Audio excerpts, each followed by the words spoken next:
Hey guys, welcome back to the Hess Project. I'm John Rodolaza, and I'm about to talk about spoilers for Godzilla vs. Kong. I initially wasn't going to be doing two videos for this, but there's just so much awesomeness that happened in this movie, I can't not talk about it. So here we are. If you have not seen the film, go watch it. It's on HBO Max. No extra cost. All you gotta do is pay that fee, whatever it was, like 12 bucks, I think. I don't know.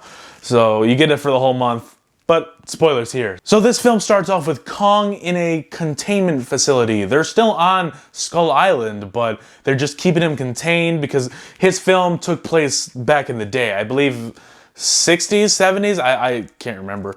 But way before the first Godzilla films that we saw in the last couple years, way before that. So we're in present day, and like King of the Monsters alluded to, there's like 17 plus of these kaiju monsters all across the land, and they're keeping them in containment facilities. So yeah, I guess we should have saw this coming. I didn't think about it, but I was like, oh yeah, that's true. Yeah, they probably do have Kong locked down. Yeah, that didn't cross my mind. Kong looks like he just woke up from a 4-year nap since Kong Skull Island. He wakes up, scratches his ass as he's walking in the water, grabs a tree stump, a big ass tree stump, and just throws it in the sky. It disrupts the sky, and you can clearly see it's a barrier of some sort. That's when we find out he's in a containment facility, and he knows.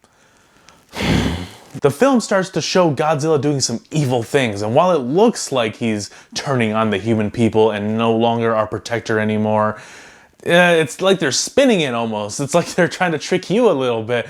No, you find out later on that Godzilla was sensing something. He was sensing a presence, so he kept going to wherever he felt this presence and would try to wreak havoc to find it, whatever it is he's feeling. We find out that this new organization named Apex was building a Godzilla of their own, but a mechanized one.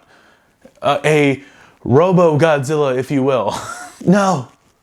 Mecha Godzilla. I'm gonna be honest, when I heard that the toys leaked out that Mecha Godzilla was gonna be in this film, and then obviously everyone reported on it, I watch people who report things so naturally, I just heard about it, which sucked, I guess. I'm not really well versed in the Godzilla lore or King Kong lore, so I know of Mecha Godzilla, I just don't really care about him, so I was like, it's whatever. I really hope that they make it a little bit more organic as opposed to in Batman v Superman when Doomsday just dropped out of nowhere and then the whole Batman v Superman aspect became Batman and Superman fighting ugly ass man. You know what I mean? I still find that aspect of Batman v Superman a little shoehorned in.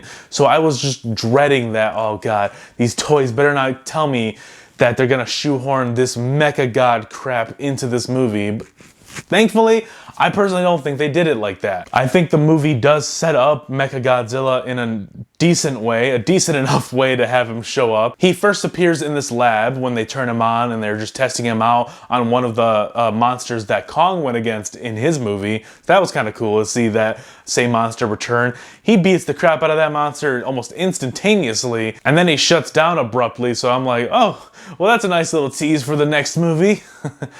No, they just turn back on later. They turn him back on later to intervene in the fight between Godzilla vs. Kong. Well, I shouldn't say he intervened, because we kind of did have a definitive winner between Godzilla vs. Kong. They had a couple of bouts throughout the movie. The first fight took place on the water. Kong was being transported on a big ship, and Godzilla just raided that whole fleet, and they fought back and forth. Oh man, dude, these moments that they had with the fire breath just being teased throughout the whole movie, like, he rarely used it. He used it maybe like 2-3 times, and I just love how they tease it in every scene. Like right before he's about to use his atomic breath, right before he's about to use his atomic breath on Kong multiple times in this movie, Kong either like put his hand in the way, close his mouth, punch him in the mouth. It was kind of comical, and I really did appreciate that aspect of it. This is probably the first movie out of the 4 that we've gotten so far that has illustrated personality in these monsters. I know it's crazy, right? Like you'll see Kong, he's signing to a deaf girl and he only trusts her and he listens to her and he keeps saying home, he wants to go home. And that was real touching. I really did appreciate that. It made me care for Kong. There was really none of that for Godzilla. Godzilla was just a dick in this movie. Man, though, that Hong Kong fight scene, though, Man, oh man, when Godzilla just shooting his atomic breath all over the place and Kong wielding that big old axe, blocking the atomic breath, that was insane, dude. I loved every moment of that. All of these fight scenes, all of these moments were just so well done. The more I think about these fight scenes, it reminds me of Pacific Rim and how epic those fight scenes were. How epic they were able to capture big monsters and big robots in a city. Like, it was done so well. That aspect I was talking about in my non-spoiler review that I just didn't expect but really did appreciate, it was this whole part with Kong and Rebecca Hall's character and her group bringing Kong to this other world, possibly where all the monsters are coming from, I think. Which is insane, dude. I did not expect that. I got real Pacific Rim vibes in this moment where they kind of led him down this big gaping hole and it was a portal at the bottom. They all went through and it just brought them to this other dimension almost. It looked insane. Insane. Like, you saw clouds and like almost an upside down world above it. It was like prehistoric Inception. I don't know how to explain it. It just looks so incredible. And Kong was navigating this whole place like he was used to it and familiar with it and comfortable. You know he's from here. And oh man, I want a whole movie in this world. Like, this is what I'm saying. Bring all the monsters back to this world. There's no humans here. Humans don't exist here. So bring them all down here. All 17 plus of them. Godzilla and Kong. Bring back a Godzilla 2. Have them all fight for 60 minutes. Film that. Junkie XL makes the music. You have yourself a $10 billion movie there. You know every soul in China would watch that. I'd watch that in IMAX. Going back to the Kong and Godzilla aspect of it, their fights were brutal. Really awesome to see these two go at it.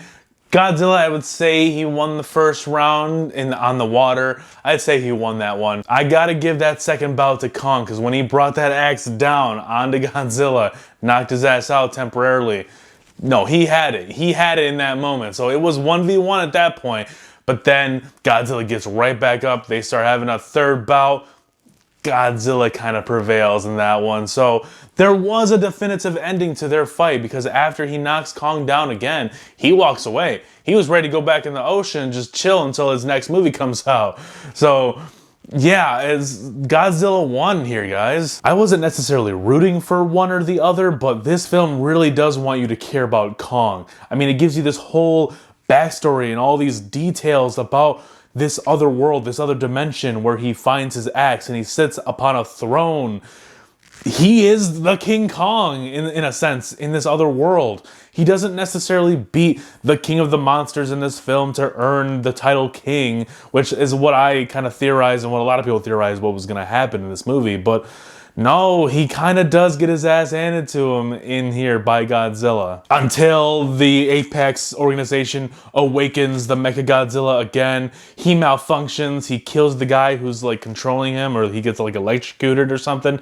So Mechagodzilla is all wireless now, and he's just going ham on Godzilla until they awaken Kong from knocking his ass out. He gets back up, goes after Mechagodzilla. It becomes a 2-on-1 handicap match, no holds barred. And in these action scenes, it didn't really cut away to the humans as much as it used to. You didn't have to cut back to the humans to say, what's he doing now?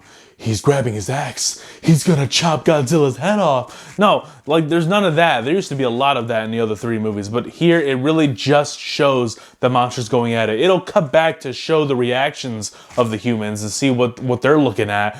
But no, they're not driving the action scenes. The action scenes are doing just fine on their own. Kong uses his axe on Mechagodzilla, but he needs it powered up.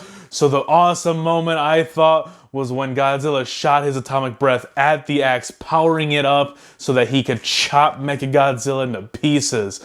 That was a great moment. And then, of course, the end of the fight, we see Kong and Godzilla roar at each other. Kind of a sign of respect right before Godzilla goes right back into the water and waits for his third movie. And then we see Kong return to his dimension, his other world, where he's, I guess, gonna be ruling there. That's really cool. I really did like this movie. And they stuck to the point. Godzilla versus Kong.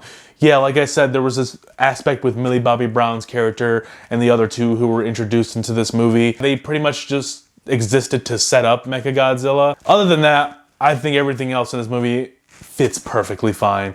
I like it a lot. It's probably my favorite out of the four now. Let me know down below, have you seen Godzilla vs. Kong? What was your favorite moment? And what did you think of these Godzilla vs. Kong fights, dude? They were insane. I know they were. And this... the CGI in here is freaking incredible. The CGI, all of the special effects, music, it just all fit together. I really dig this movie. But leave a like, subscribe to the channel if you're new, and be sure to stick around, guys, because I'm doing reviews for The Falcon and the Winter Soldier every single week, and I just did a bunch of other trailer reactions, so you might want to check these out, guys, because there's always more to come.